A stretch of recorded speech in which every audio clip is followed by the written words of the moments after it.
What's up? How are you?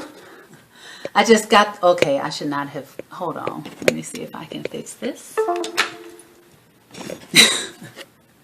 Okay, I hope the angle is right. I just got through doing a smile session with myself so I could lift my spirits. Yo, man.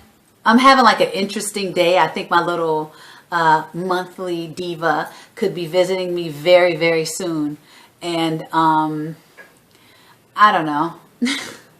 But I want to do a video for you because it's been too long as far as I'm concerned. And I'm getting ready to get on the road and make some more moves. And I'm like, yo, you're not going to be able to do it while you're on the road. So you got to do it today.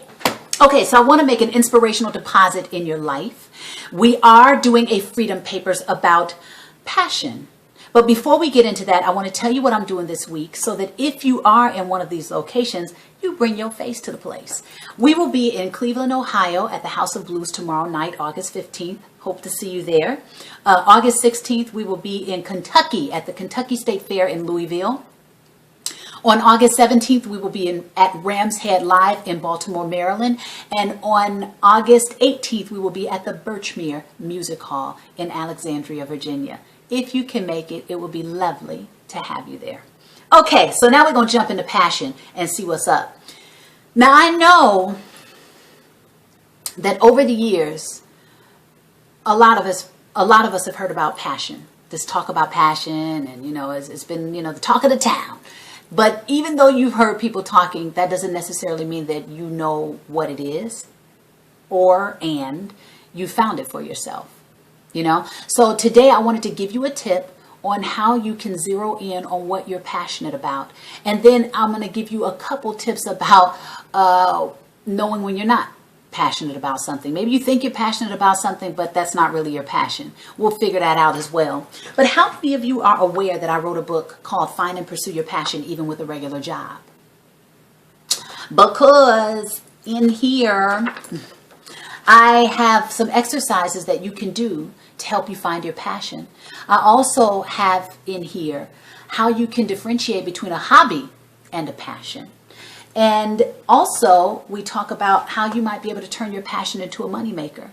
But beyond whether it becomes a moneymaker or not, I think it's so important that we each find that outlet. What is it that you're passionate about in life?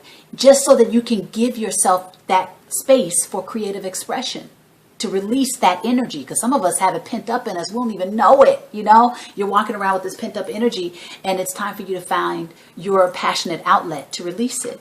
And then also in the book, one of my favorite sections is time management. Now o'clock. And if it doesn't get any more real than that, because the only moment that we have something that we can do anything about is the now. Whether it's changing your mindset for a future now, it's still doing it in the now, right? So definitely, if you get an opportunity, pick the book up. I think it can be very beneficial for whoever gets the opportunity to read it. And I poured my love into it. Okay, so finding your passion. Take a moment, sit down. I'm going to adjust this. I'm not sure if this is, okay.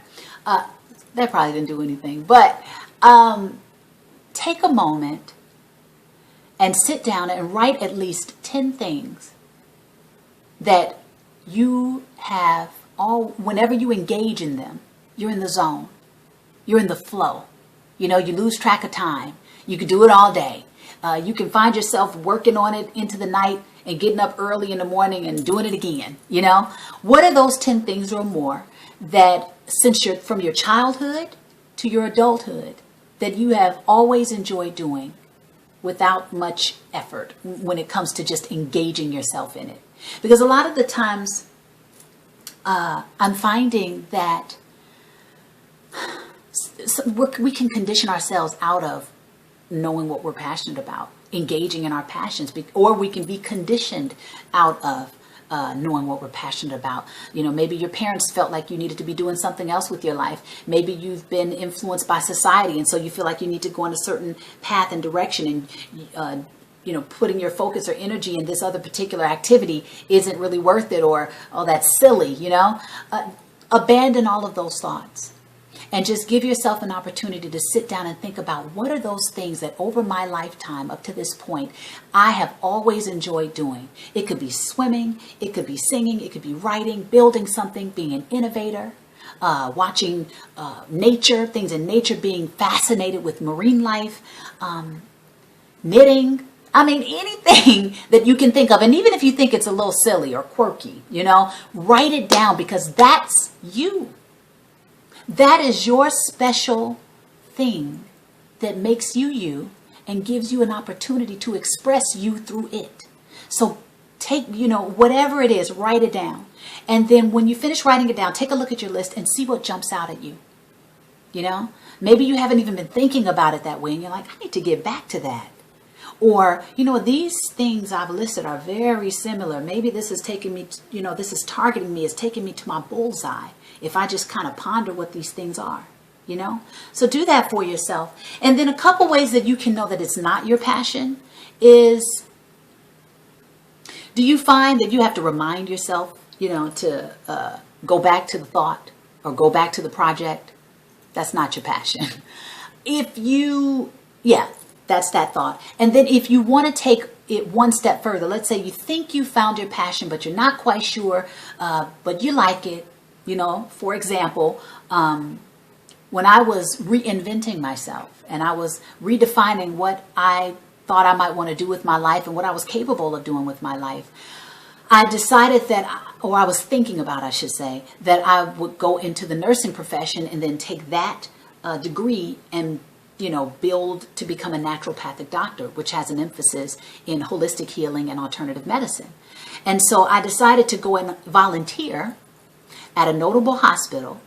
And what I found was that while I'm in the room with the patients, I'm talking about inspiration, motivation. I'm trying to get their life story out of them, extract the power.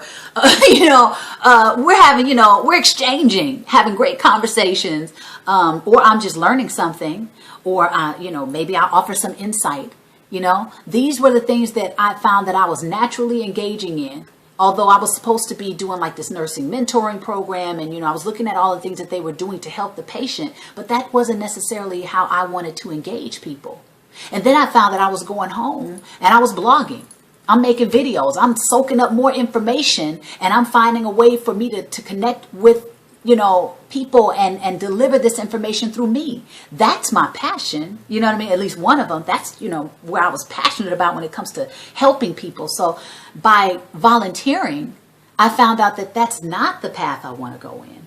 And a lot of people don't do that. They don't engage themselves in the environment with which they think they'd like to be a part of. And then you go and you spend all this money, maybe on an education. And not to say that if you did that and you found out later, oh God, this is not what I want, that it wasn't purposeful. Got to look at everything and extract the power from it. What did you learn? How can you grow? How can you take what you currently have and build on that?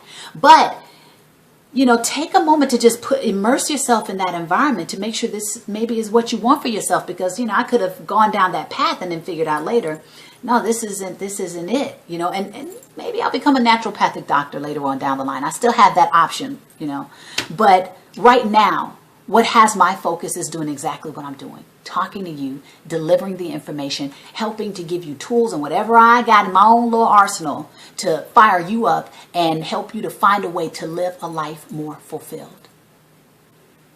So I hope, that this helps to give you some direction as far as what your passion is and how you can find it. And if you'd like to really dive into the subject a little more, don't hesitate to pick up a cup. You can get it online if you want it digitally, or you can get a signed copy with a special message from me at ronabennett.com. So I hope everybody's good, and I hope to see you on the road soon. All the best.